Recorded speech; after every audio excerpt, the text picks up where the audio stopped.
Hello students, welcome back again. Children, in first part we have learned up till here, and let's begin quickly with the second part. So these all the things we have learned in the first part. Wait, I'll tell you. So what did we learn? We were learning chapter 5, Kings and Kingdoms, how the men becomes rulers. We learned about Varnas, how the people were classified by the priest. We also learned about what are Janapadas and Mahajanapadas. Okay, now let's begin with taxes. Okay, as the rulers of the Mahajanapadas were building huge forts, maintaining big armies, they needed more resources. Obviously, if you are ruling a big kingdom, you will need more money, right? So, and they needed officials to collect this, and also you need people to run their kingdom. So instead of depending on occasional gifts brought by people, as in the case of Raja of Janapadas, they started collecting regular taxes. Now Mahajanapadas, what they did, they started collecting regular taxes. In a Janapadas king, the kings, they were only getting gifts from the people. They were not collecting taxes. But Mahajanapadas, what happened? They started collecting taxes. Because why? Because they built huge forts, they were maintaining armies. This needed money. So they did this. Okay, they started collecting regular taxes. Now which were the taxes? This is very important. Taxes on crops were most important. Taxes on the crops were most important. This was because most people were farmers.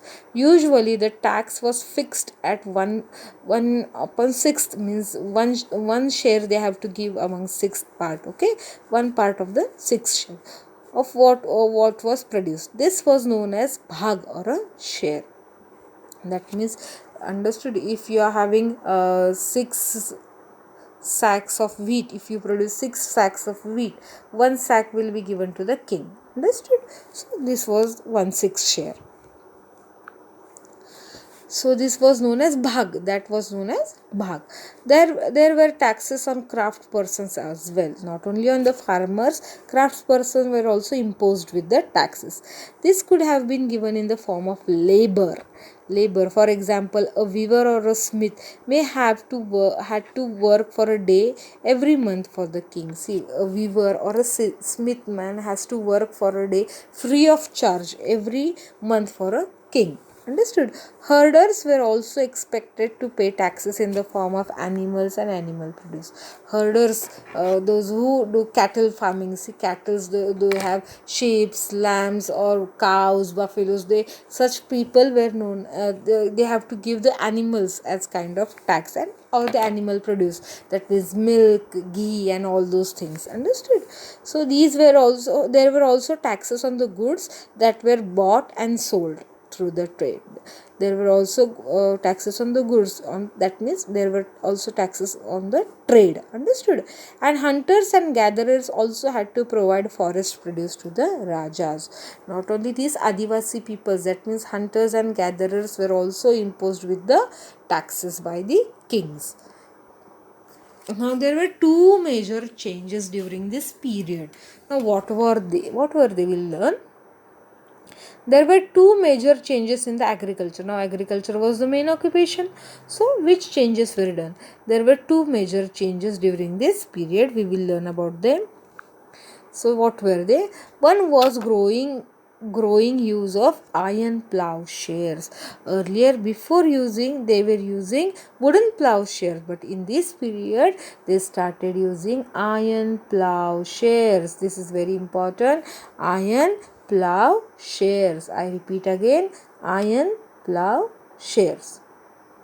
So next was this, why it became important? Because this meant a heavy clayey soil could be turned over better than with a wooden plowshare, so that more grain could be produced. Second, people began transplanting paddy. Now paddy means what? Rice. People began transplanting paddy. This meant that instead of scattering seed on the ground from which plants would sprout, saplings were grown and then planted into the field. This led to increased production as many more plants survived. However, it was a back-breaking work. Generally, slave men and women, das and dasis, and the landless agricultural laborers had to do this work. Now, what happened? The two major changes were, first of all, people started using iron plowshares. Before that, they were using wooden plowshares. Now, iron plowshares are obviously stronger. Because of that, it was easy for them to do farming. And the second thing, they started transplanting paddy. Means, have you ever seen that how they cultivate or how they grow rice crops? Okay, the small saplings have been put in the farm, right? We never put rice seed, बराबर है ना. Small saplings are put and then the crops are grown. At that time these two major changes were done, that they started transplanting the paddy and also they started using iron plowshares. Understood? Now next, a closer look to Magad. Now find Magad on the map. 4. Magad became the most important Mahajanpadas about 200 years ago. Many rivers such as Ganga and Son flowed through Magad. This was very important for transport, water supplies, making the land fertile. Parts of Magad were forested. Elephants which lived in the forest could be captured and trained for the army. Forest also provided wood for building houses, carts and chariots. Besides, there were iron ore mines in the region that could be tapped to make strong tools and weapons. Magad had two very powerful rulers, Bimbasara, okay, Bimsara, just a moment. Sorry, which were the two powerful rulers of Magad? Bimbisara and Agatasattu. These were the two powerful rulers. Come on, I'll tell you which were the two powerful rulers, Bimbisara and Agatasattu. Okay, who used all the possible means to conquer other Janapadas, and they were belonging to the Magad kingdom, right? And Magad was very prosperous because Ganga and the tributaries flow over there. They were highly technified in transport facilities. They were having water supplies. They were having fertile land. They were also having a huge forest which was providing them with wood. They used to use that wood for building houses, cars, chariots. Overall, it was a prosperous kingdom. Okay, so Bimbisara and Agatasattu were the two main powerful rulers of this Magad kingdom. And what they did, they tried to conquer the other Janapadas. Okay, now Mahapadmananda was another important ruler. He extended his control up to northwest part of the subcontinent. Now Rajagir, that is present day Rajgir, is in Bihar, was the capital of Magad for several years. So this is what later the capital was shifted to Patliputra. First it was Rajagiri, afterwards it became Patliputra, that is present day Patna. Now more than 2300 years ago, a ruler named Alexander, who lived in Macedonia in Europe, wanted to become a world conqueror. Now a person named as Alexander, we also called him as Sikandar, right? So what happened, he was a European, he lived in Macedonia. Okay, and he wanted to conquer entire world. Of course he didn't conquer the world, but did conquer the parts of Egypt, West Asia, and came to Indian subcontinent. He conquered Egypt, he also conquered West Asia, and he came to the continent, Indian subcontinent. That means he tried to conquer India also, reaching up to the banks of the Bees, where he wanted to march further eastward, but his soldiers refused. They were scared, as they have heard that the rulers of India had vast armies of foot soldiers, chariots, and the elephants. See, the soldiers of the Alexander, he wanted to conquer the entire world. His soldiers were afraid of India. See why? Because our Indian kings had a huge army, huge foot soldiers, and also chariots, and also the elephants they had trained for the war. Understood? While Magad became a very powerful kingdom, with his capital at Vaishali, was under a different form of government known as Gana or a Sangha. In a Gana or Sangha, there were not one but many rulers. Now there is another type of ruler. See, now in a Gana or Sangha, there were not one but many rulers, many kings were there. Okay, sometimes even thousands of men ruled together. Sometimes there were thousands of kings they were ruling together. These rajas performed rituals also together. They used to perform all those yajnas and all that also they used to perform together. Now what is the meaning of Gana? See, Gana means it is used for a group that has many members. It is used as for a group that has many members. And what's the meaning of Sangha? Sangha means organization or association. Understood? Sangha is organization or association.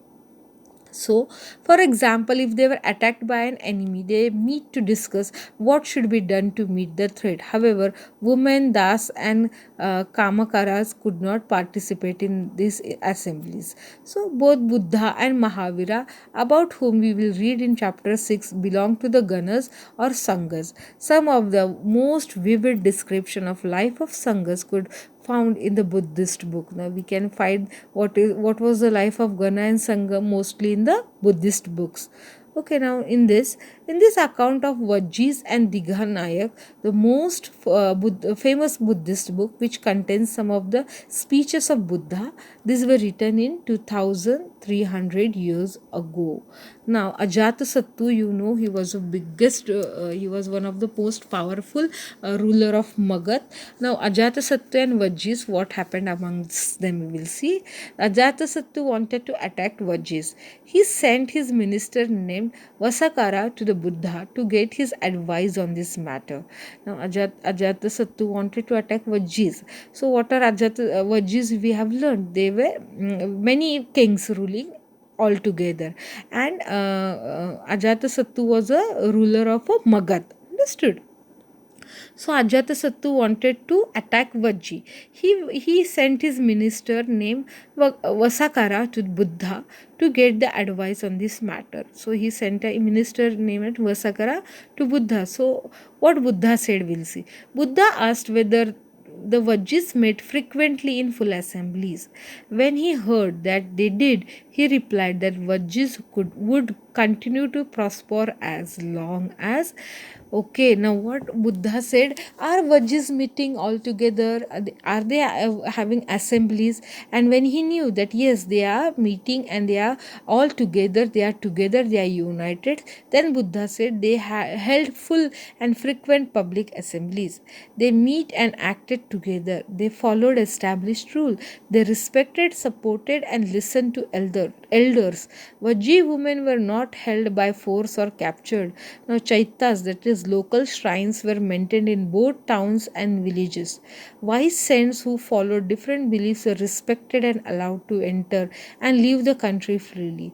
Okay, now what happened? Nobody can see what he said when he heard that. Then he replied that Vajjis could continue to prosper. You cannot defeat Vajjis because they are having so many plus points. Understood? So they are holding public assemblies. All men are acting together. They are having established rule. They are respecting and supporting their elders. Vajji women are not forcefully captured. Also they are maintaining the local shrines of the towns and villages, and saints are also respected in their kingdom. So you cannot do anything wrong with them. Okay, so Raja and the powerful kingdoms tried to control the Sanghas. Nevertheless, they lasted for a very long time, till about 500 years ago, when the last of the Gana and Sangha was conquered by the Gupta rulers, about whom you will read in chapter 10. We will read this in chapter 10. Now, elsewhere, find a Greece and Athens in your atlas. Greece and Athens we can find in our atlas. Around 2500 years ago, the peoples of Athens set up a government which was called a democracy. Now, first, the democracy was set up by the Athens. Okay, now what was there in the democracy? Now, we have learnt about Indian democracy where everybody, including men, women, child, everybody is given equal rights. Okay, and also there is no difference between the caste. Nobody is considered to be superior, nobody is considered to be inferior. All humans, all citizens are treated equally in our democracy. Now, what was done in the Greece or Athens, we'll see about 2500 years ago. Around 2500 years ago, the people of Athens set up a form of government which was called a democracy. Okay, which lasted about 200 years. It was lasted, this democracy lasted about how many years? 200 years. It's not a joke, right? All free men over the age of 30 were recognized as full citizens. A person, men, not women, only men's above 30 years age were considered to be full citizens. There was an assembly that met at least 40 times a year to decide on important matters. 40 times they used to meet in a year to decide the important matter. All citizens could attend these meetings. All citizens, that means the men above 30 years, could attend the meetings. Appointments for mostly men, many positions were made through the lottery. So if you want to become if you want some position, then you have to give your name, and there was a lottery system. If your name comes, then you are allotted that post. Okay, citizens were expected to serve in army and the navy. Now with this, what to say, with this comes the responsibility. If you are given a chance, then it doesn't comes freely, it comes with an responsibility. Understood? So citizens were expected to serve in the army and the navy. However, women were not considered citizens. Here also again, women were considered inferior to the men. Women were not given the citizenship. Also, many foreigners who lived and worked in Athens as merchants, craftsmen, they were also not given the rights of citizens. Besides, there were several thousand slaves in Athens who worked in mines, fields, households, and work. They were also not treated as citizens. See, only the people who are above 30 years and they belong to the Greece or Athens, they were only considered as citizens, others were not considered. Do you think that there was a true democracy? I don't think so. No, nobody will think it, because many injustice was done on the people. So by this we end with that chapter. I hope you have learned many new things. You have enjoyed watching. Thank you. Thank you for watching, children. Have a nice day.